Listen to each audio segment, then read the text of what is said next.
Next job, I'm going to set these points. I've not done them yet. Points are located behind this small brass plate here. To access them, it's quite straightforward. Just push the lever out the way, lift the plate up and ease this forward like so. Set my feeler gauges up to 20 thou and then turn the flywheel until we get the gap showing. There's just one small dip on these where they actually close and open. That's when you get your spark induced. This one that I've got now, it's at more or less top dead centre, so actually that is quite good. That is 20 thou. To adjust them, I don't know if you can see or not, let me just lift it down a minute. Right, to adjust them, you loosen off this screw here, that's just a locking screw. Then the smaller one here, you get a small screwdriver and you turn it one way or the other and it moves these points in one way or the other once you've got it so that they're opened anyway, so that it's on its high point of the cam. It's straightforward enough, no problem. As I said, that one is set at 20 thou anyway, so I don't really want to I don't want to move it. Let's have a look at that. Yeah, that screw you loosen off. I'll do it anyway, go on. That screw you loosen off, and then with a small screwdriver which is on the floor, you can then alter the count. You can then alter the distance between them points. Like that's very, very wide, that's very, very narrow. Just open it, slip your feeler gauges in the middle and then just bring them onto it till it just grips. Now I'm just going to take that past a little piece, because like so, because usually when you tighten this back up again it rocks the whole lot back and it usually opens it up about 3 or 4 thou and it makes the gap just that little bit too, that's spot on. So just tighten it down at that and okay, put the cover back on. Oops, put the cover back on and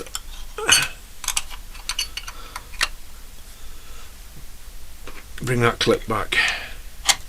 Here it comes. There's a small raised nipple on top of this here that just locks over onto, stop it from moving one way or the other, and basically that is it. Now what I'm going to try and do, I'm just going to check it to see that I've got a spark. I've not checked this yet. I could be doing all of this and I could have a knackered magneto coil, and that then puts the expense through the roof for me. Now then, where's that spark plug gone? As you can see, this spark plug is a little bit knackered. Well, it's very knackered. I'm going to be putting a new one in.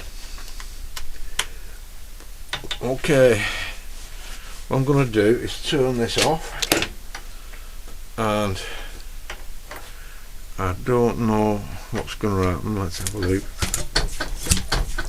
Oh yeah, got a spark though. As you can see, this spark plug is a little bit knackered. Well, it's very knackered. I'm going to be putting a new one in. Okay, what I'm going to do is turn this off, and I don't know what's going to happen. Let's have a look. Oh yeah, got a spark though. That is where the pull cord goes.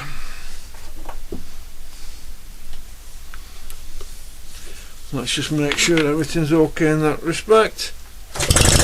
Oh yeah. Oh.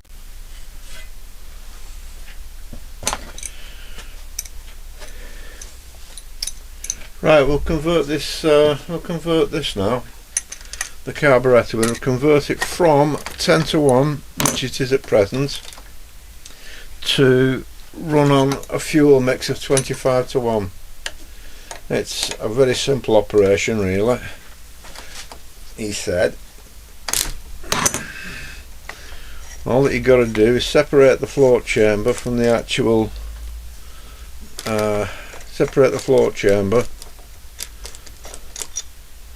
from the carburettor body, like so, and then bring that off. Now I'll tell you what, let's just take this storm guard off, and there you have the carburettor body. Inside,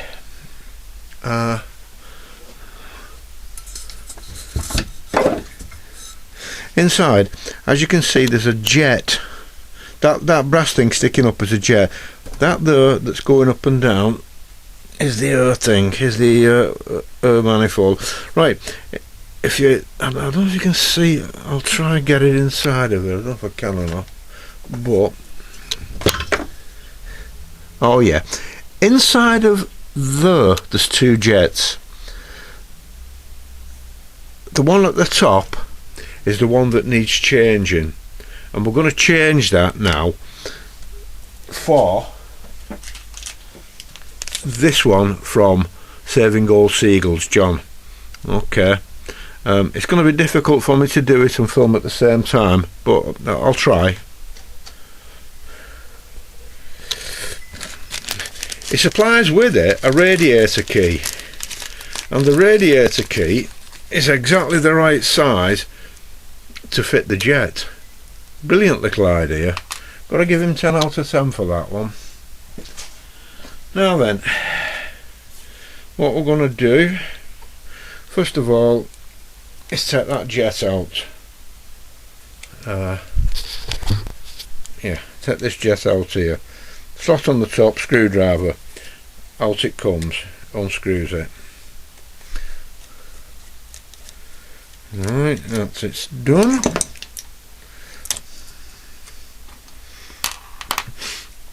That's it. There's a number on it, number 45. I don't know what the number is on the new one. It's a 40, right? So the 40 is for the 25 to 1. So all that we do is slip that back in there, tighten that back up again. Be very, very careful, don't cross thread that going in, because these carburettor bodies, I wouldn't say they're non-existent, but they're not cheap. They're not cheap. There's not a lot of them left now. Oh, just drop the fibre washer off. Clean all the sawdust off that. Right, they're not cheap. Anyway, there it is, nice and shiny inside. That top one, as you can see, that's the one. Okay, that actually is now converted to run on 25 to 1 oil to fuel mix. Okay, I'm just going to rebuild it now, and then I'm going to bolt it on. I'll show you when it's all bolted on, and that's it for today, really.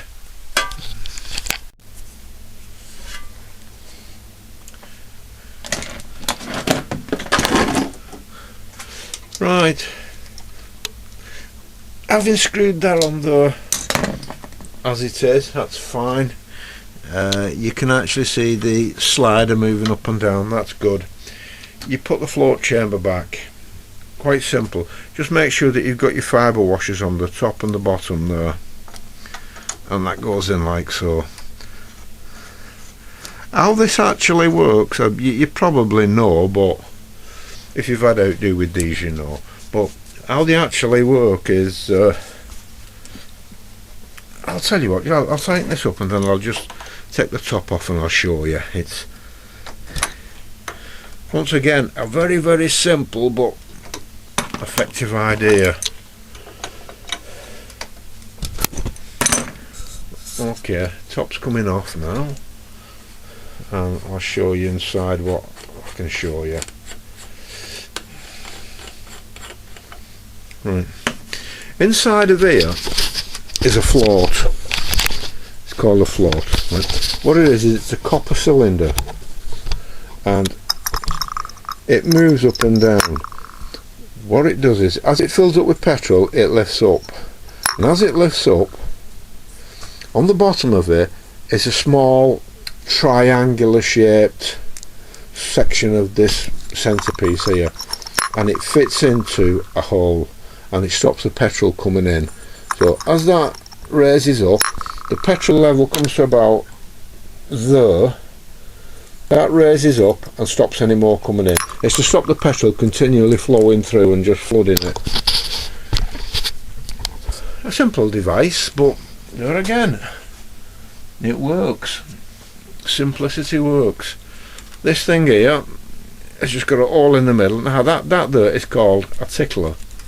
I'll probably show you that tomorrow when I try and start it. No, think positive. I'll show you that tomorrow when I start it. Yeah. Alright, that's all locked up. What that does is it overrides the float. It pushes the float down, and it allows the petrol to raise up to the top here.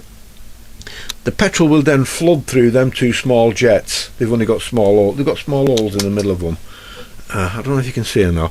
Little tiny hole in the middle. Right, what happens is the petrol and oil mixture comes up through that and into this chamber here. Now when you press that down,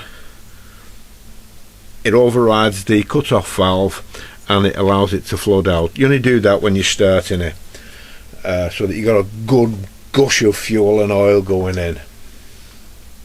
That's what that is. It's called tickling. That's what it's called anyway.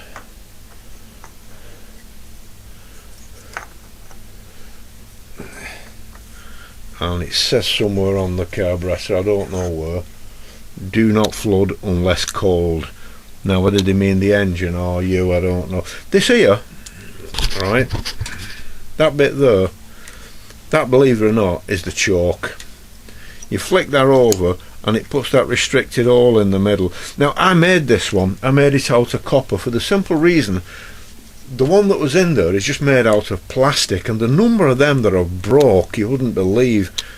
So I just drew round it and made another one out of copper. It works exactly the same, but it'll bend instead of breaking. I could just straighten it up again then, see. Just thinking ahead from when if I make a balls up, if I make a mess of it. I'll have to edit that bit out. That's it for tonight. I'm going in, having a cup of tea.